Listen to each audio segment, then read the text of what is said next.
making a model horse bridle and breast collar. In this video, we're going to finish outfitting this guy with a bridle and a breast collar. However, because he's a quarter horse, most quarter horses don't wear breast collars during Western pleasure. However, they will use them in something else. Same with paints, Arabs, and Appies. However, Morgans and American saddlebreds do wear the breast collars. But we will be making a breast collar for him anyways. Let's begin. For the leather, I'm going to use the leather lace that came with the Rio Rondo saddle kit and some thin round leather that I also got from Rio Rondo. These plates are the Southwestern plates that match my saddle set, and I'm going to work those into the kit. When I was considering what kind of bridle to make, I was looking at the Blue Ribbon custom tack again and scrolling through and looking at all their designs. Wishing I owned a real one for my horse. Other than that, I've looked to decide which one I want to use or what style. And when I saw this, I thought this was fabulous. Because we're doing a model horse, we don't have to have it that adjustable. And for mine, I like making one bridle for each horse. This looks absolutely beautiful, so I'm going to go forward with this. I like to Google the current trends, and if you see here, almost all the horses are wearing two-ear bridles here. And I like this. It's nice and smooth, and there's a little bead there. Kind of adds a little bit of extra detailing. Also, you can see the bit is fairly plain, and it's a leather curb strap. After Googling the current trends, I've also noticed these buckles. This is from the halter plates, the Western halter plate set from Rio Rondo. Fit perfectly with the current going trends. And they also have the little keepers and everything, and you may want to consider that for your bridle. However, for mine, I'm going to use rings and have it a fixed size. Let's talk about the thinness of the leather. This is the leather from Rio Rondo saddle kit as it is. And if we thin it, you can see the difference here, where it goes to almost paper thin to the regular thickness. Get that focus. The problem is if it gets too thin, it can easily break. So you want to make sure your leather isn't too thin. You want to be able to maintain it, but you don't want these little fluffies at the side or anything like this. So let's talk about skiving this. The word skiving can be a nightmare for a lot of people, but it's really quite easy and anybody can do it. So the first thing you can use is a skiving tool. This is from Tandy.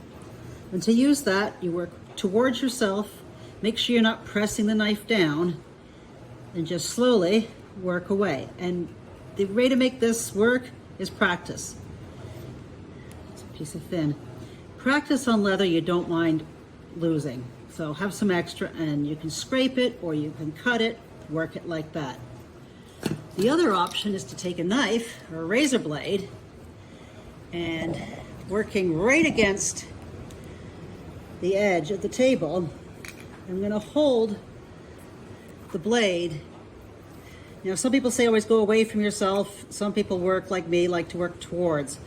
Either way, then you just take off the very tip. And it's a choice, dull blade or sharp blade. Either will work depending on your preference. It just takes practice. However, if I'm worried about my leather, I don't have a lot of it.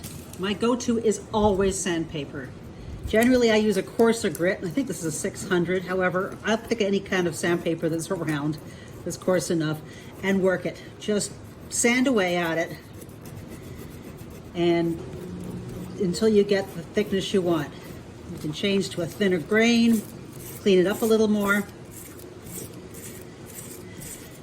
And there is a product, like gum something or other, that you can put on that to help knit the back, but I have no access to that, so I really can't talk to it. Now you see at this point there's some fuzzies at the right. To get rid of fuzzies, just take a knife, right side up, and carefully cut underneath and cut the fuzzies that are sticking out.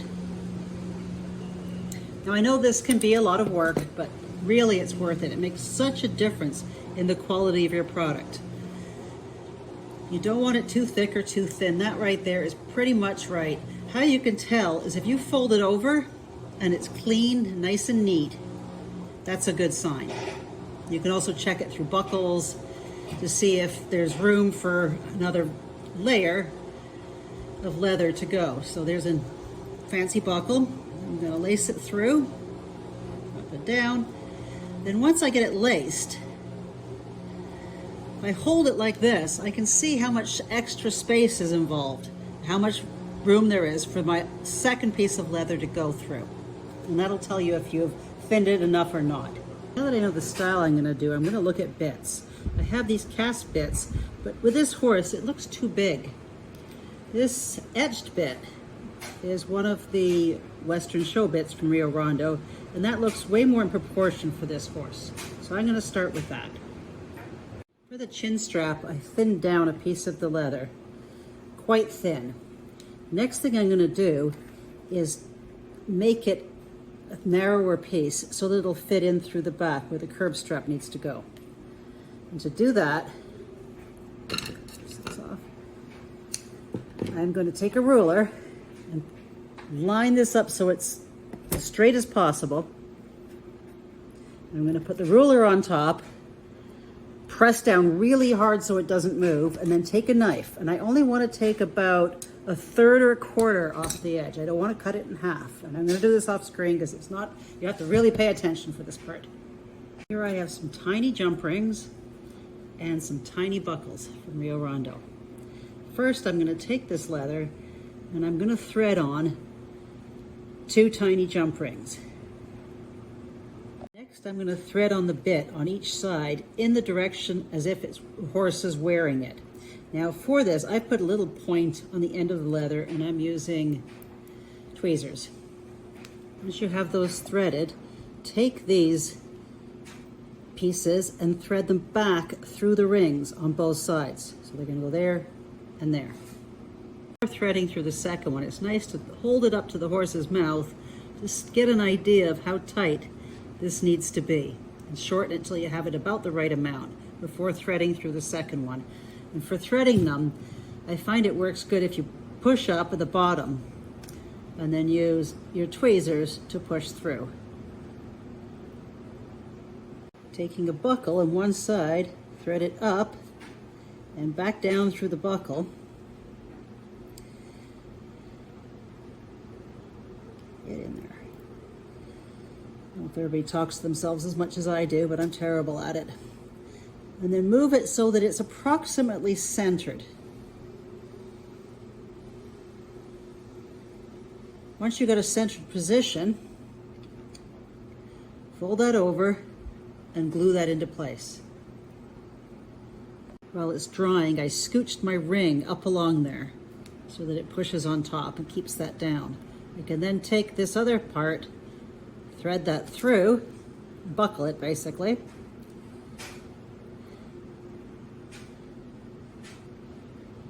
And this is why live model showing is really fun. You have to get all these little pieces into place with only a few minutes to go. So once I got that in, I can scooch the rings along, and I now have a finished bit with chin strap. And make sure that fits onto the horse. If you would like, now is a good time to put stitch marks on it. Now, these are tiny and they have to be right on the very, very edge. So you have to be so careful when you're running that along. Go slow and stay right on the very edge. And you can do that on all the pieces coming up or not. It really doesn't matter, as a lot of it's going to be covered in silver. So your choice. So that I don't waste leather, what I'm going to do is just put a little point tip on the end, and I'm going to thread that through the bit, and I'm going to then glue that into place. Oops.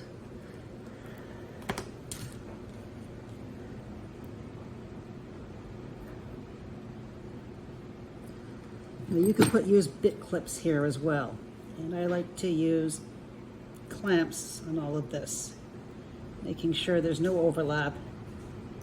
Let that dry for a minute. Once that is dry, I'm going to place the bit where it should be and measure to where I want the ring to sit, right there.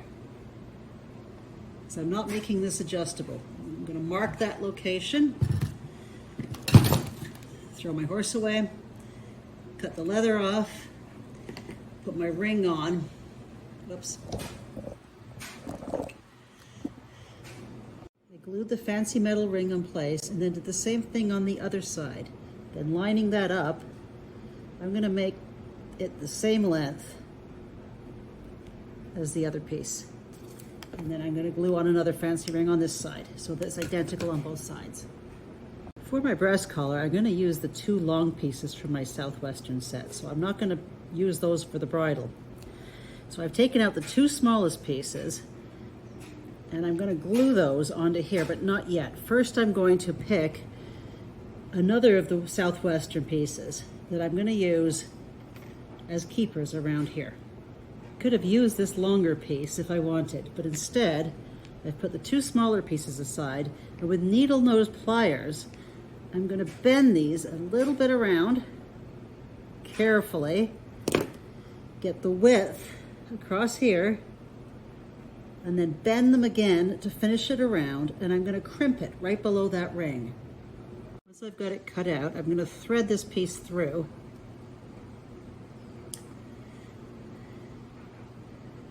Line it up, and then using the pliers, push that down very carefully.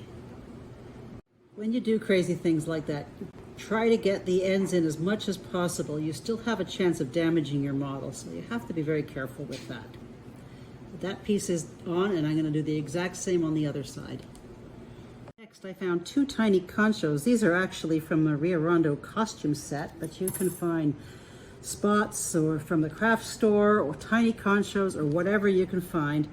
I'm going to glue them right above the bed, right there. And both this and this are going to would be adjustments for a real horse bridle. But for here, they're just decorations. Next, I'm going to rough up the plates a little on the back. And then I'm going to glue those on so that they are centered between the top and bottom adjustment pieces. Now you've got to remember, tack like this is very fragile. So if you're traveling with it, keep it in a Ziploc bag and carry extra glue with you just in case something comes off. Make sure that's centered. There should be a little leather showing on both sides. And scooch it around. That is dry. Take another piece of stitched and thinned leather and glue it onto one side and let that dry. Now I've taken a chunk of Velcro wax, nothing fancy like you're going to set up for a show. I'm going to place the bit exactly where I want it on both sides. I'm going to run this piece over, and on the other side I'm going to match it up to the ring so it fits exact. This is very important if you're creating something that is not going to be adjustable. So I'm going to make it just for this horse. If it's going to be adjustable, it's not as important because your buckles will be able to slide.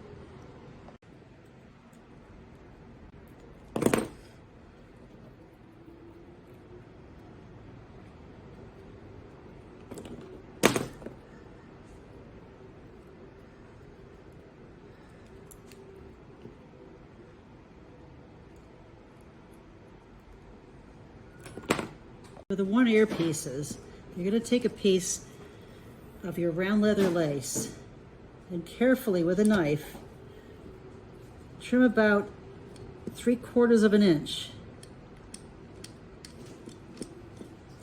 And if you want to a little more, take a little bit of sandpaper and make sure it's good and flat. What this has to do is to be able to go around the piece of leather of the bridle, fold over, and glue to the other side. So that's how much of the leather you need to do that. Next, where the flat piece ends and the round starts, hold that up to the model and put that around where you want your 1 ear piece to be. See how long you need to be and mark that spot. You're then going to take your knife and trim from that spot further out so you have your second connector. You may have to do this a few times. Once you're done that and have double tested it on the model, I'm taking aluminum tape that you'd find in the hardware store for ducts, and I'm going to cut a piece off that would cover just the rounded section. Peel the sticker off the back.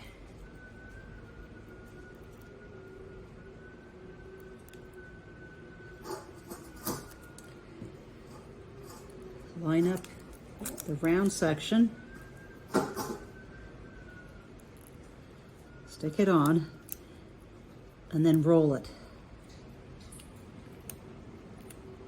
Make sure it stays tight and even.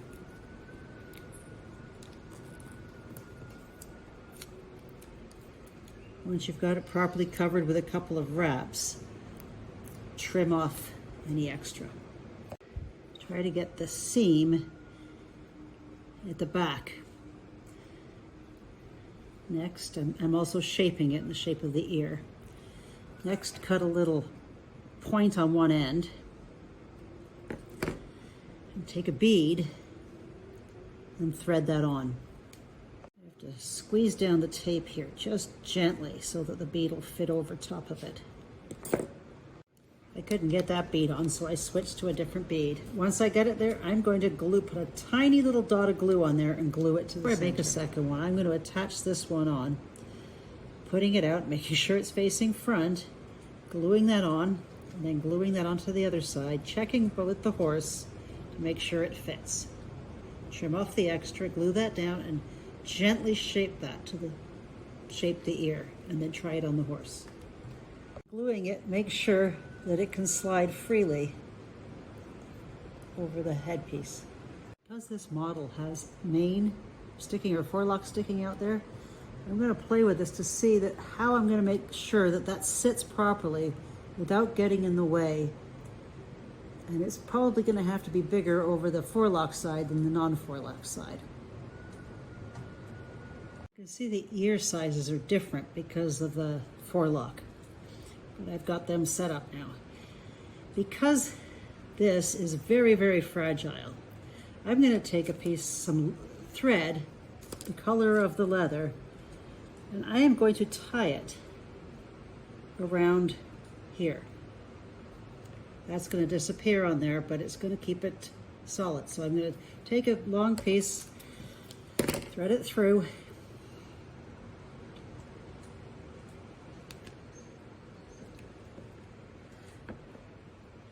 come on, you can do it. And then I'm going to tie several knots into that so that it sits right next to the join. That's going to help my glue keep this piece together. And I'm going to cut it off when it's done and put a little bead of glue on the edge of the thread. See now that the two earpieces are a bit different, as one has to go around the forelock. Next, I'm going to take some of this tape, the glue dots that come with the Rio Rondo kit. You can buy these at the craft store where you do scrapbooking as well. You just take a little dot and stick it to the side of the mouth. This works better than sticky wax, and line up your bit. One of the most important pieces of equipment in Western pleasure is the reins. So I spent quite a bit of time just sanding the back of these reins so that they drape very easily. Now this leather from Rio Rondo is good, but I find the stuff that I've got from Tandy on a roll is very hard to get like this. So a normal split rein is 8 feet, which translates in our scale to 406 millimeters. And I think that would be too long for the way this horse is put together. So I'm going to attach the reins first before I do any cutting. To use a slotted rein attachment. So taking a knife, you put a little slot at the end. Then with the good side of the rein facing up, I'm going to slide that over the bit. very carefully, of course. Now that it's on, I'm going to take it with the, carefully making sure I have it the right way, with the good side facing down. I'm going to thread that through the ring. But first I'm going to cut a little tip so I can thread it through. And carefully pull it all the way through. That is how you attach a slot end rein. Of course, you could always add a buckle or just glue it on. So I'm going to do that on both sides before I cut the reins.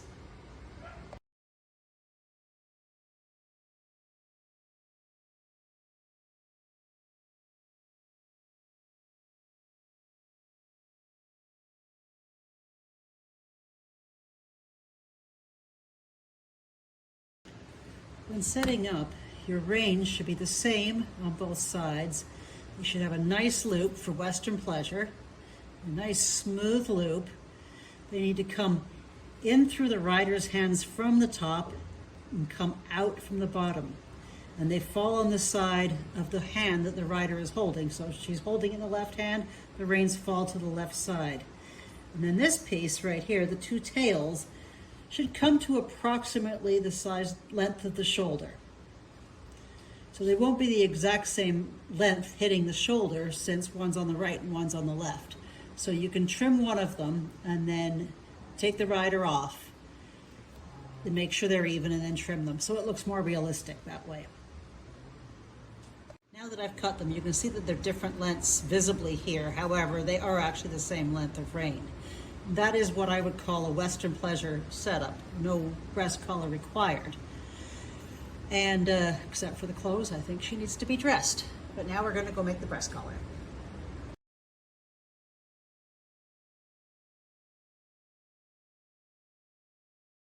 For the breast collar, if you're using a center chest piece, put it on a thin piece of leather, trace around the outside, leaving a little space. It's going to leave a little space around it.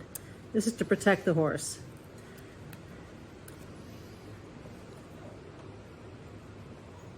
And then cut that out. Dive down about 3/4 of an inch on both sides of each of the breast collar pieces. I'm probably going to use sandpaper for that. Add your stitch marks around the edges. I put points on one end to make it easier to thread. And right side up, I'm going to thread those through the two sides, the upper sides of the centerpiece.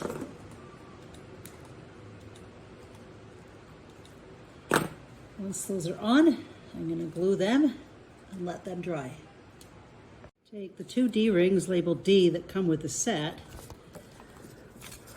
or the ones labeled D that come with the accessory set, the Southwestern from me, and prepare those, and then glue them onto the both ends of these two pieces.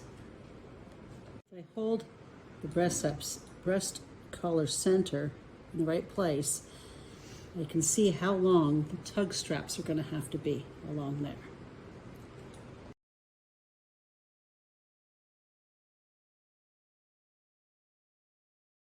Trying the breast collar on the horse, take the strap to about there and cut it off to a point.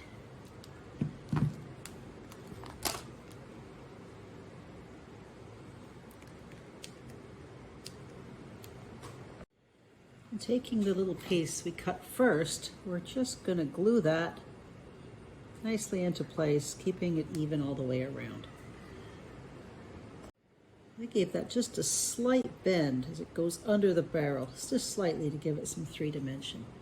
The tug straps, use either the buckles that come with the kit, or I've chosen some fancy buckles that I've also got from Rio Rondo, and then clean off the edges. So we need to make 2 tug straps. For each one, thread a buckle onto the end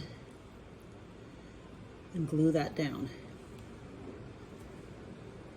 The small oval ring that came with the kit, make sure it's centered, close it up, and then slide it on top of that piece of leather all the way up to the buckle.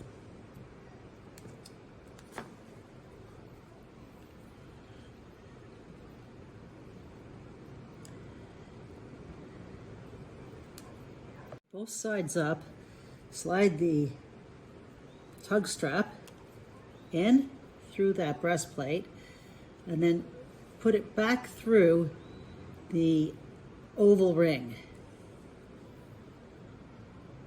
Depends on your horse model, but I have to slide mine because I don't have much space between the breast collar and the saddle. I want to slide my buckle as close as possible to the D-ring, and then I'm going to slide this oval as close to the D-ring as possible and carefully crimp it down.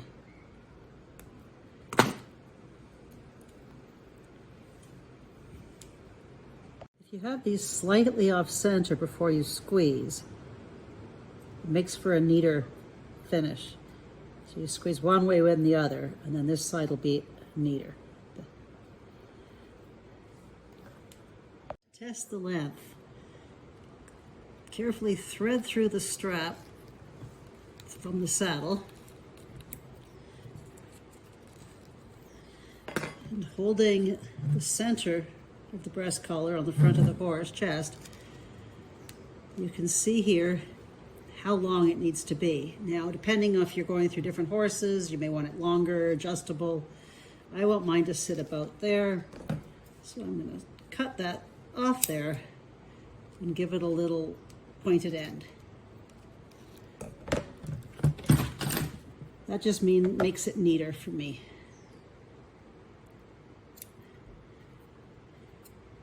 Of course, for adjustable ones, you want to have it a lot longer. For the tie-down strap, I'm going to take a tiny little buckle from the kit and thread it onto a small piece of leather.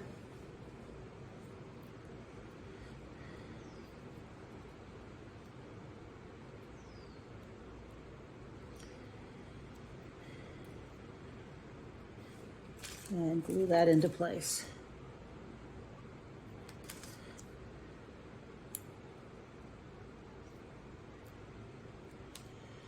The kit, take one of these open D-rings or a C-ring and the little hook, and then you're going to thread the hook onto the open side of the ring. Taking this piece, you want to thread it so that the good side is down and the hook is going to face the good side. That way when it's on, the hook is going to face the ground and it's going to be a little less obtrusive onto the horse. Glue that down. Before gluing, you may want to actually attach this to the breast collar to determine how long this part should be when fitted on the horse. Giving this little D-ring or C-ring a squeeze in with the pliers is going to make sure that nothing pops out. And you can see there, it's attached. The hook is facing down.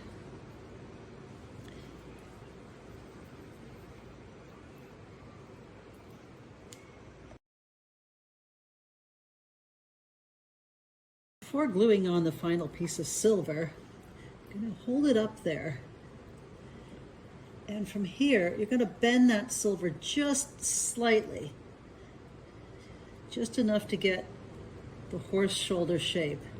And do that on both sides because it may be different. Shape those, and then once you're shaped both sides, glue them onto the correct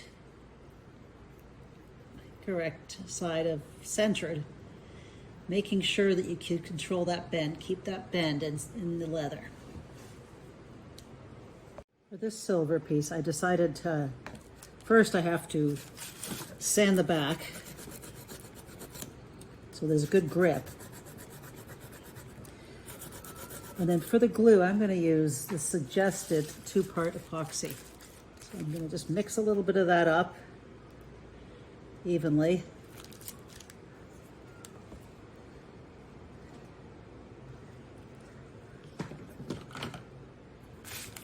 Mix it until the colors are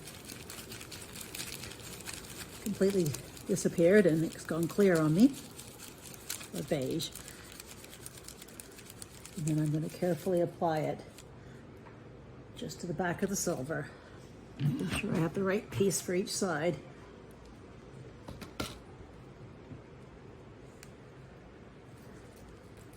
and I'm going to glue that on. After the breast color is dried, the silver, you see it has a shape. So what I'm going to do now is take the lining pieces and maintaining that shape, I'm going to glue them from the start of the buckle all the way along on both sides. Once that is dry, if there's any overlap, give that a little trim, making sure nothing is sticking out from underneath. Then when you're all happy with that, take both the bridle, if you haven't got a if you have a natural bridle and finish, you may want to take a coat of super sheen and with a swab, just lightly go over all the unprotected areas, and that'll help keep it clean. And after 15 minutes, let it dry, give it another coat.